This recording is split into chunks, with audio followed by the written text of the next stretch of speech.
Bonsoir mes amis, cette fois-ci, nous allons entamer une autre méthode, la méthode énergétique, la méthode de Castiglione. La méthode de Castiglione, ça nous permet de déterminer l'énergie de déformation. Grâce à l'énergie de déformation, on peut en déduire les rotations, ainsi que les déplacements, même les travaux, même le déplacement. Avec la méthode énergétique, on va se baser dans le cas de la pression C. Dans le cas de la pression C, l'énergie de déformation est égale à, en fait, on sait que la force fois le déplacement. La force fois le déplacement est égale à 2 fois l'énergie de déformation.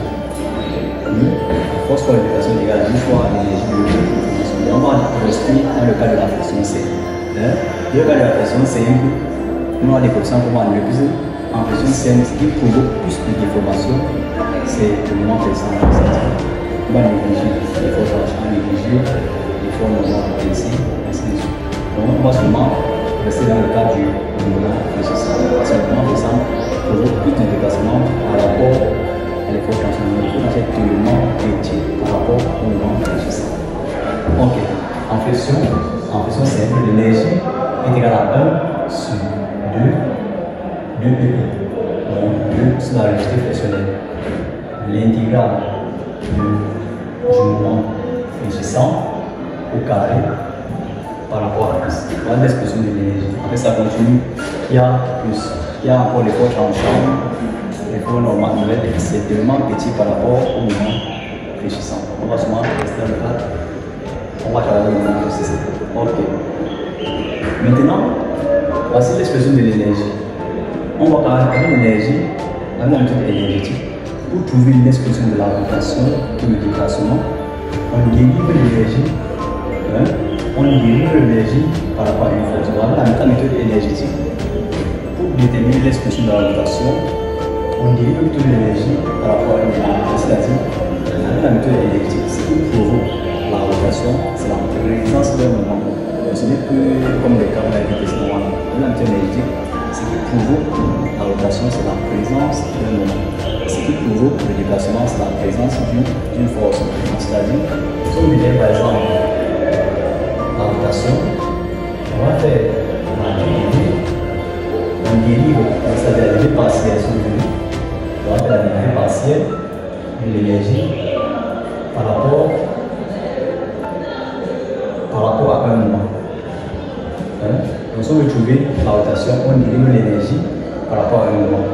Maintenant, si on veut trouver le déplacement vertical ou horizontal, on dérive partiellement, on fait la dérivée partielle de l'énergie d'information par rapport à une force. C'est-à-dire, on dérive l'énergie d'information par rapport à une force qui provoque le déplacement. Voilà, en fait, le petit résumé qu'on peut dire concernant la méthode énergétique. Donc, si je prends dans l'expression de l'énergie, cela veut dire quoi? Si on dérive, on aura un niveau, un sujet de l'intégrale. C'est une fonction à la puissance N. On appelle M, F, on appelle 2 M de x multiplié par M de multiplié par quoi? Par M de x à la puissance de 2 moins 0 par rapport à x. M de x c'est-à-dire quoi? On va dire la rotation, c'est un peu égal à quoi? 1 sur i de l'intégrale de M de x. Et là, comme multiplication, ici c'est la dérivée. C'est maintenant, on embrasse la dérivée, c'est la dérivée partielle. Je suis pas la dérivée partielle de M de x par rapport à un moment. Voilà l'expression de la rotation. Maintenant, pour le déplacement, son dérivé, c'est ça toujours pareil. C'est 1 sur 2 pi de l'intégrale. Son dérivé sera toujours 2 m près de x 2 par m de x. Ça veut dire quoi? Que le déplacement, c'est égal à quoi? C'est égal à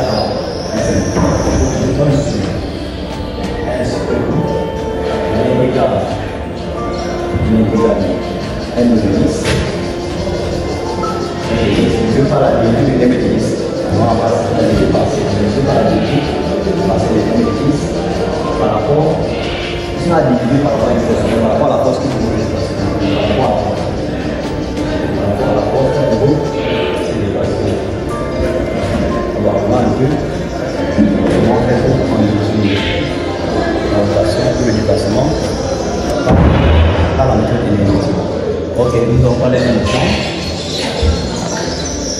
Nous allons parler d'un exemple d'une fonction quantité de longueur L. Là, c'est au point A, libre au point B. C'est pas plus cher. On fait F. Au point B, de longueur L. De rigidité constante E. Il a été constant dans B. Donc, si on détermine l'expression de la rotation, on a démontré ici de la rotation. Ok, comment on parle de rotation? Pour le déplacement, c'est égal à combien? F1 sur la rigidité, 1 sur l'intégrale de 10. L'intégrale, comme je suis par la dignité, c'est 10 par rapport à la force qui peut jouer le déplacement. Par rapport à la force qui peut jouer le déplacement, il est 10. C'est bon? Ok. Si par exemple, si on recherche par exemple le déplacement au point B, soit c'est le déplacement au point B, c'est-à-dire une détermine l'expression de M de 10. Maintenant, il dit M de 10 par la force qui va provoquer le déplacement au point B, on va passer F. Par la force qui va provoquer le déplacement au point B, c'est pour ne pas comprendre. On est dit par rapport à la force qui va provoquer le déplacement au point B, qui est F. Maintenant, si on demande par exemple, le déplacement peut-être à M sur 2.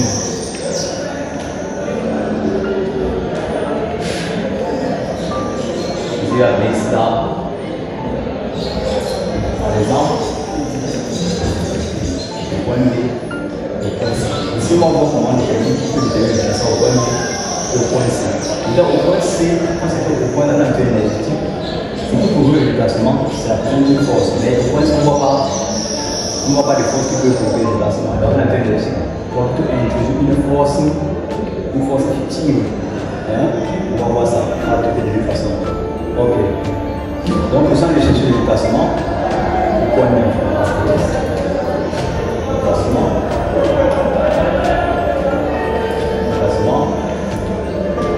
Déplacement vertical en B. Vous pouvez laisser le déplacement vertical en B.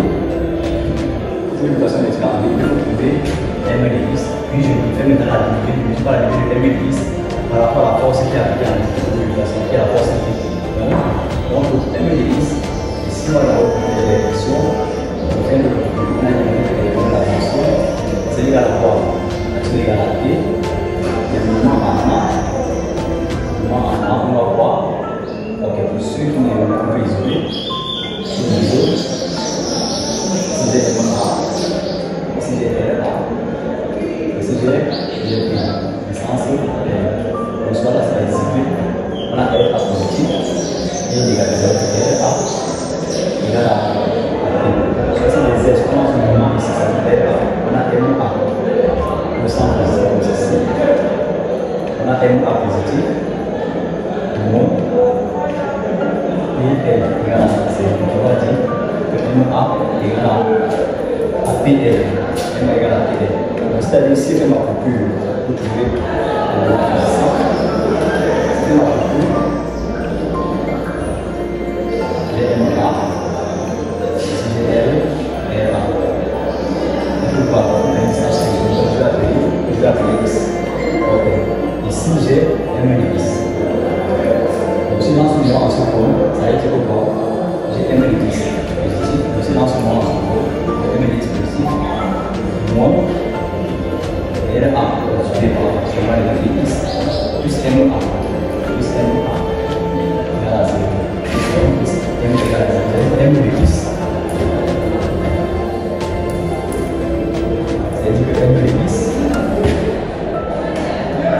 M de x égale à quoi? À x qui connaît P, on a Px. Px. Moins MA, moins PL. Moins PL. C'est bon? Moins PL. Voilà les solutions moins ça. Donc, déjà trouvé les solutions moins ça. Mais il faut maintenant trouver la dérivée partielle de moins puissant par rapport à la force qui peut représenter quelle force? La force P. Si ça, je suis passé au point B. La force qui est avec le point B, c'est la force P. C'est la force P qui peut représenter au point B. C'est-à-dire qu'il a fait la dérivée partielle de M de x par rapport à P. C'est une équation. Donc, si je dérive par rapport à P, P maintenant devient dans la variable. Dans la variable x et x sont des constantes. Donc, si je dérive par rapport à P, je voudrais quoi? Je voudrais x. Ici, je voudrais moins L. Voilà la dérivée partielle. Donc, c'est-à-dire si je veux trouver le placement en B, c'est égal à quoi? Le placement au point B, c'est égal à l'intégral en B de 0 à L, ça va être de 0 à L, du moins que c'est ça. Et ok, il faut factoriser un peu. Il y a P, ici il faut factoriser P facteur de x moins L, P facteur de x moins L, multiplié par sa dérivée partielle qui est x moins L par rapport à c'est M de x, mesuré par la dérivée partielle de M de x. M de x, mesuré par sa dérivée partielle. Ok. Si on multiplie, ça fait pi facteur. Ça fait x carré.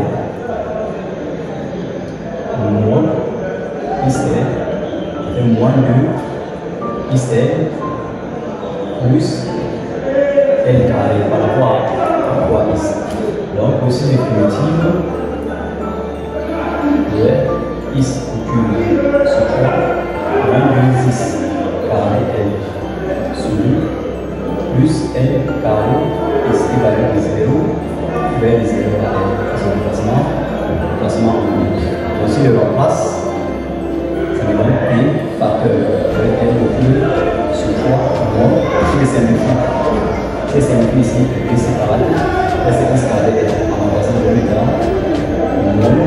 L carré fois L, ça fait L cube, plus L carré fois L, ça fait L carré fois L, ça fait L cube. Ici,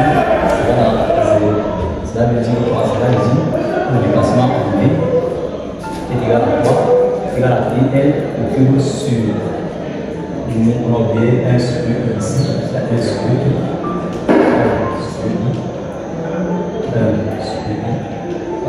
Sur la logistique, on a sur E, sur E. Par l'expression de déplacement, l'expression de déplacement au point B. On va trouver l'expression de déplacement au point B. Maintenant, en ce qui concerne la rotation, si je détermine la rotation au point B, si je détermine la rotation au point B, je dois maintenant faire la dérivée de M de x par rapport à un moment. Mais il voit qu'au point B, il y a la présence d'un moment. On va maintenant appliquer un moment, on va appliquer un moment fictif. C'est-à-dire, on applique un moment fictif. On astérisque, rotation en ligne. On a déjà l'habitude de la physique, ce qui provoque la rotation, c'est la présence d'un moment. C'est ce mouvement en ce point qui provoque la rotation en ce point. On voit qu'au point B, il n'y a pas de mouvement qui peut provoquer la rotation. C'est-à-dire qu'on va appliquer un moment fictif au point B, donc ça fait le C de comme ceci. Ici, nous avons pris, et j'appelle maintenant un moment fictif. Un moment fictif. Après, ça devait passer, c'est égal à 0. Vous savez, dans le cas-ci, lorsqu'on va faire, c'est on a fait sur la rotation au point B. Ça veut dire quoi? La rotation au point B, c'est égal à quoi?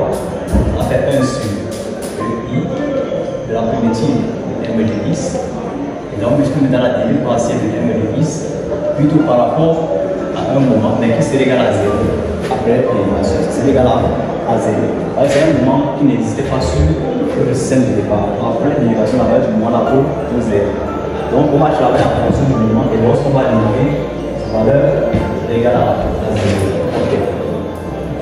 Il me faut maintenant déterminer, je viens de déterminer les relations précédemment. Les relations, j'ai RA, si j'ai mon nom, MA, ici j'ai T, ici j'ai c'est-à-dire RA égale à A. Maintenant, pour le moment, si dans ce mot point A, on va passer à A. Si on lance le mot point A, on va combien? Le MA, c'est le sens positif. Le sens positif des moments. Donc, si on lance le point A, j'ai MA positif. MA.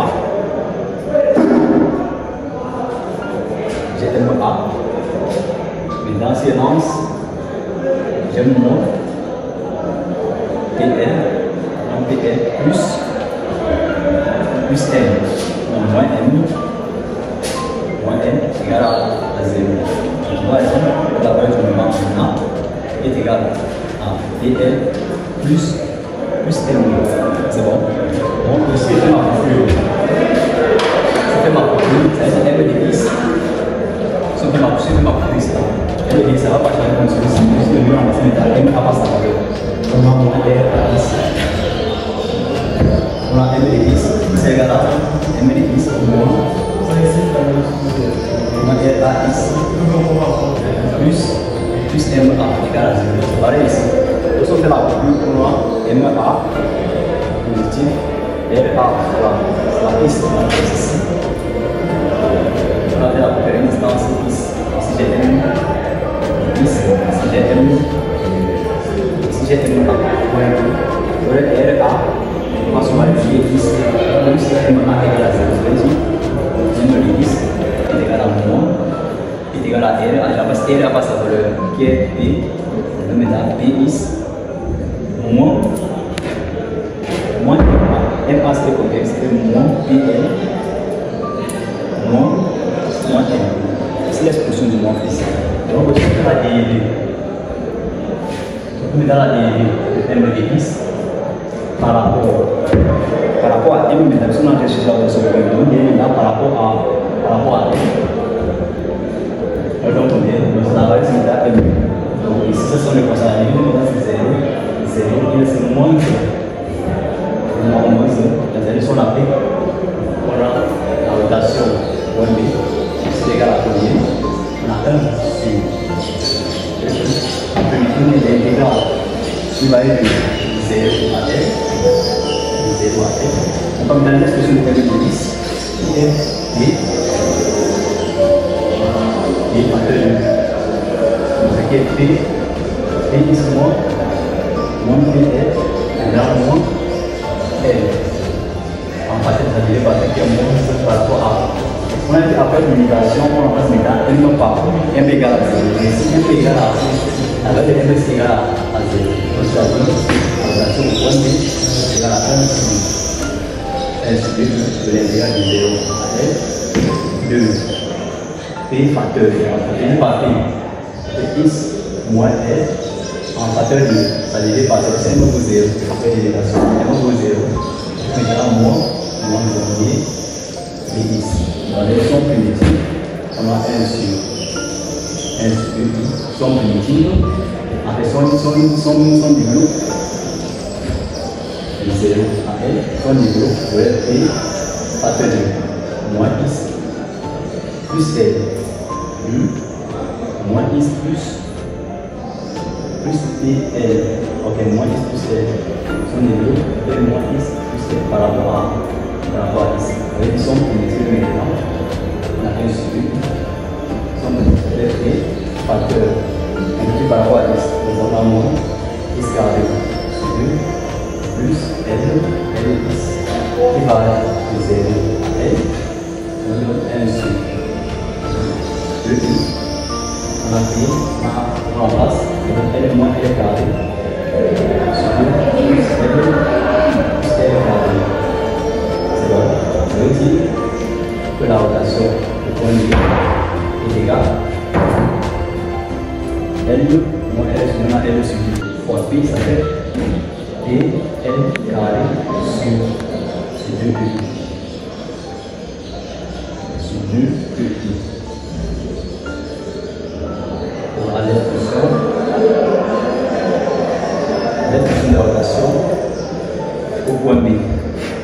L'expression de la rotation commune. Donc, si on peut maintenant déterminer par exemple le déplacement en un point où il n'y a pas une force pour ce déplacement, on fait la même chose qu'on va faire avec le mouvement, avec le cas de la rotation en ligne. Donc, si vous trouvez la rotation au point C, on va maintenant appliquer une force fictive au point C, d'une manière à ce que, après dérivation, la valeur de la force fictive sera égale à 0. Donc, lorsqu'on applique une force fictive ici, on détermine ce qu'on a fait précédemment en fonction de la force de la ainsi que le mouvement. On joue l'expression du M et de X en fonction de la valeur de la force fictive de la P. On fait sa dérivée, du M et de X par rapport à la force fictive, et on l'embrasse en une équation en gros.